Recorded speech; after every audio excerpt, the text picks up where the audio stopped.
Transgender সমকামিতা হচ্ছে একটা সাইকোলজিক্যাল প্রবলেম, এটা হচ্ছে একটা রোগ।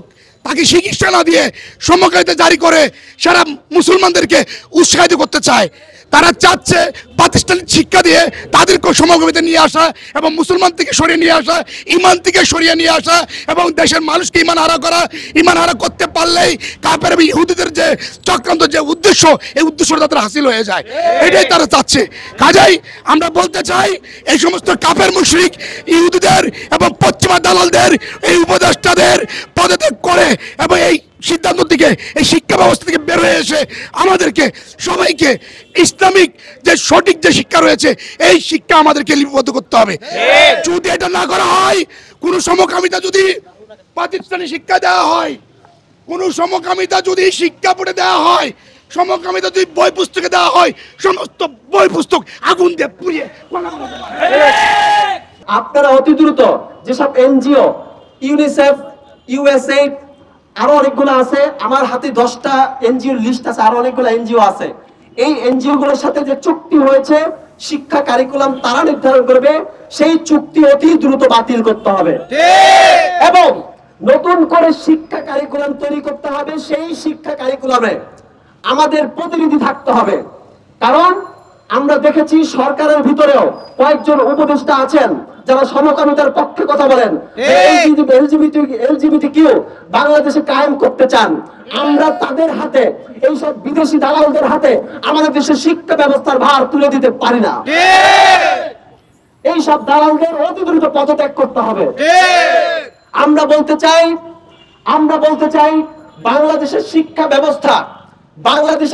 ব্যবস্থা, শিক্ষানীতি, শিক্ষা কারিকুলাম, সিলেবাস, বই পুস্তক এইগুলো রচনা করবে বাংলাদেশের মানুষ, কোনো বিদেশি শক্তি নয়। কাজেই অতি দ্রুত চুক্তি বাতিল করতে হবে। একই সাথে আমরা বলছি, ডেইলি ক্যাম্পাসে কয়েকটা প্রতিবেদন এসেছে যে বই তৈরিতে দেরি হচ্ছে কেন, বই শিক্ষা সিলেবাসের যে বই তৈরি হচ্ছে এটা দেরি হচ্ছে কেন, এবার কিন্তু সময় মতো পাবে না। এই সময় মতো এবার জানুয়ারি মাসে সব শিক্ষার্থী বই পাবে না। এই বই না পাওয়ার আরেকটা কারণ হচ্ছে সেই বিদেশি এনজিওদের মন মতো এখনো পর্যন্ত এবছর বই তৈরি করতে পারে নাই, যে কারণে একটা দর কষাকষি চলছে, যে কারণে জানুয়ারি মাসে সবাই বই পাবে না। আমরা আবারও বলছি, এইসব এনজিওদের হাত থেকে আমাদের শিক্ষা ব্যবস্থাকে রক্ষা করতে হবে।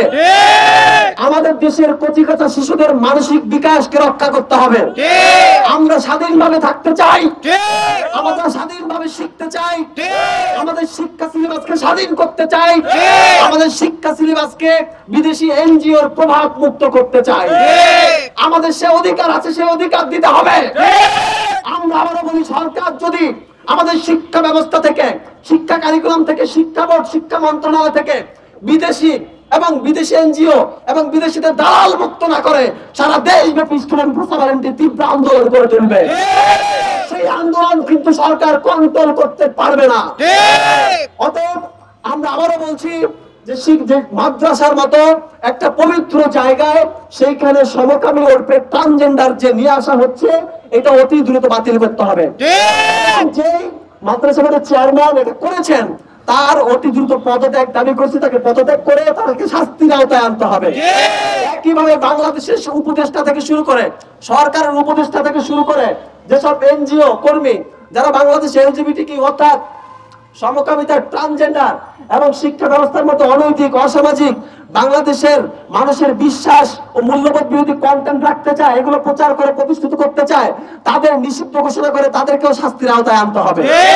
যারা সমকামী অথবা ট্রান্সজেন্ডার হয়, এটা মূলত হলো একজন পুরুষ সে নারীর আকৃতি ধারণ করছে অথবা একজন মহিলা সে পুরুষের আকৃতি ধারণ করছে। আর যারা এই আকৃতি ধারণ করবে তাদের জন্য আল্লাহ পাক এবং আল্লাহ আকবর হাবিব হুজুর পাক সাল্লাল্লাহু আলাইহি ওয়াসাল্লাম ওনারা লানত দিয়েছেন।